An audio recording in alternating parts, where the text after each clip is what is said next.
మనకి వైజాగ్లో లూలు మాల్ ఉన్నట్టే అదే లూలు మాల్ ఇప్పుడు విజయవాడకు కూడా రాబోతుందని చెప్పేసి ఒక న్యూస్ వచ్చిందనమాట. అయితే మరి దీనికి సంబంధించి మనకి విజయవాడలో పాత బస్ స్టాండ్ ఏదైతే ఉందో సో ఆ ఏరియా మొత్తం చూసుకుంటే 4.15 ఎకర్స్ ఉండిద్ది.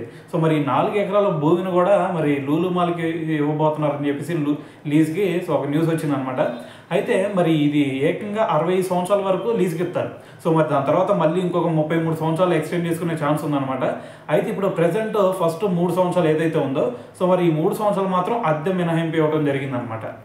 అయితే ఈ ఏరియాలో మొత్తం కూడా ఇది ఇంటర్నేషనల్ షాపింగ్ మాల్ నిర్మించడం కోసం లూలు సంస్థ ఏకంగా 156 కోట్ల రూపాయలను అయితే వెచ్చించనుంది. సో దీంట్లో భాగంగానే మనకి అక్కడ బయట వారికి ఈ మాల్లో 1.34 లక్షల చదరపు అడుగుల స్థలాన్ని లీజ్కి ఇస్తుంది. మొత్తం 200 వాహనాల పార్కింగ్ ఏరియా కూడా ఇక్కడైతే ఉండిద్ది అనమాట దీంట్లో.